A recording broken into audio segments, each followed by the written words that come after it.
Olá pessoal, nessa sequência de vídeos vou falar sobre eletromagnetismo de forma simples e resumida. O objetivo é mostrar os principais conceitos para auxiliar no entendimento desta área de estudo da física, tão importante e tão presente no nosso dia a dia, até mais presente do que muitas vezes nos damos conta. Desde o atrito que nos permite nos locomover e interagir com a matéria ao nosso redor, a coesão, as reações químicas, até o uso de tecnologia, como os telefones celulares e o uso de energia elétrica nas nossas casas, os conceitos do eletromagnetismo estão sempre presentes. Neste vídeo vou falar sobre carga elétrica, eletrização de corpos e forças presentes na interação entre esses corpos eletrizados. A matéria é composta por átomos que contêm prótons, nêutrons e elétrons. Enquanto os nêutrons possuem carga elétrica neutra, os prótons e elétrons possuem cargas elétricas equivalentes em módulo, mas com sinais opostos. Os elétrons possuem carga negativa, enquanto os prótons possuem carga positiva. O valor da carga de um próton ou de um elétron é chamado de carga elementar e vale 1,6 vezes 10 a menos 19 Coulomb. Essa unidade de medição da carga elétrica, o Coulomb, foi definida em homenagem ao cientista francês Charles Augustin de Coulomb, que no século XVIII realizou experiências para determinar a força exercida entre duas cargas elétricas, assunto que vamos ver mais adiante no vídeo. Assim, um corpo macroscópico pode ter carga elétrica neutra, se tiver igual ao número de elétrons e de prótons, carga elétrica positiva, se tiver mais prótons do que elétrons, e carga elétrica negativa, se tiver mais elétrons do que prótons. A carga elétrica Q deste corpo será dada por Q igual a N, que é o número de cargas elementares, vezes Z, que é o valor da carga elementar, 1,6 vezes 10 a menos 19 Coulomb. Ou seja, assim como a massa, a carga elétrica é uma propriedade física intrínseca da matéria. É interessante observar que quando falamos em um corpo com carga elétrica positiva aqui nos nossos vídeos, significa que ele perdeu elétrons e não que ganhou prótons. A alteração nas partículas do núcleo dos átomos é estudada na física nuclear, que não está no escopo dos nossos vídeos. Bom, é possível alterar a carga elétrica de um corpo tornando-a mais positiva ou mais negativa, adicionando ou removendo elétrons através da eletrização. Essa eletrização pode ocorrer de três formas principais, que são por atrito, por contato ou por indução. Na eletrização por atrito, quando atritamos dois corpos de materiais diferentes, eles ficarão carregados com cargas de sinais opostos, ou seja, um dos corpos vai ceder elétrons e ficar com carga positiva, o outro vai ganhar elétrons e ficar com carga negativa. Existem materiais mais propensos a ganhar ou a ceder elétrons, e assim foi elaborada uma lista chamada série triboelétrica, que ordena os materiais de forma que quanto mais próximo do topo da lista estiver esse material, maior a sua tendência a ceder elétrons e ficar com carga positiva.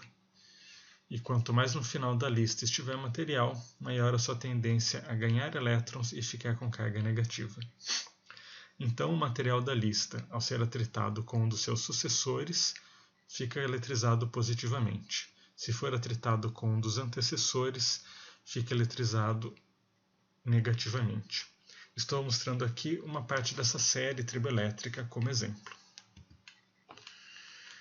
Na eletrização por contato, as cargas dos dois corpos condutores que entram em contato tendem a ser igualmente distribuídas entre eles, ficando os dois corpos com cargas de mesmo módulo e mesmo sinal. Por exemplo, se dois corpos condutores com cargas Q1 igual a 2 Coulomb e Q2 igual a 0, ou seja, um corpo neutro, são colocados em contato, a carga final de cada um deles após o contato será Q1 igual a Q2 igual a 1 Coulomb.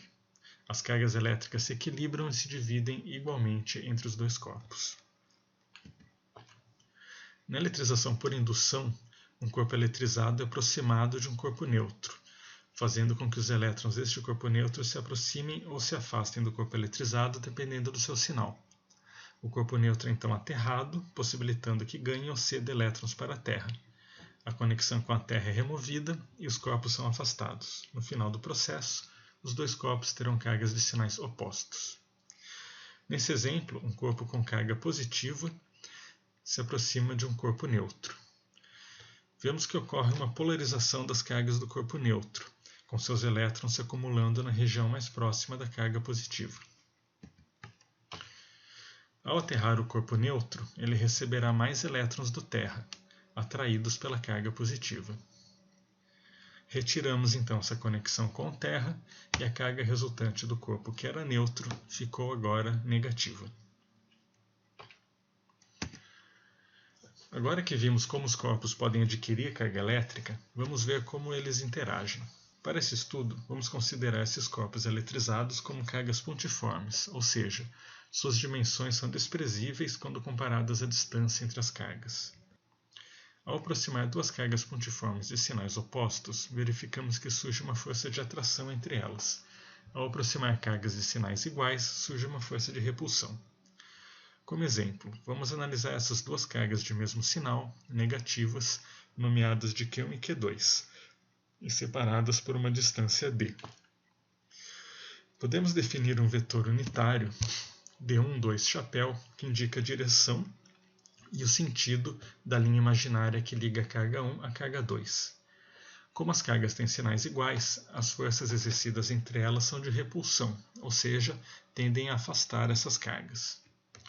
Temos assim F12, que é a força que Q1 exerce sobre Q2, e F21, que é a força que Q2 exerce sobre Q1. A força F será diretamente proporcional ao produto dos módulos das cargas, Q1 e Q2, e inversamente proporcional ao quadrado da distância entre elas. A força é medida em newtons. Para termos aqui uma igualdade, é utilizada uma constante K de acordo com a permissividade do meio. Ela é dada por 1 sobre 4π vezes ε0 e tem o valor aproximado de 9 vezes 10 a nona newton metro quadrado por coulomb quadrado.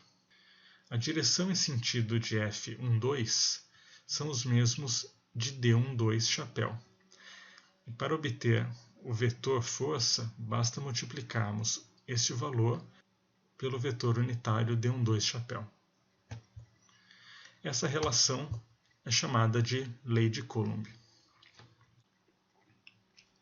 Se houver mais de duas cargas interagindo, teremos que a força resultante sobre cada carga é igual à somatória de todas as forças exercidas sobre ela, por todas as cargas do sistema. Se analisarmos Q2 neste exemplo, vemos que ela sofre ação de uma força F12, exercida por Q1, e que esta é uma força de repulsão, uma vez que Q1 e Q2 possuem o mesmo sinal.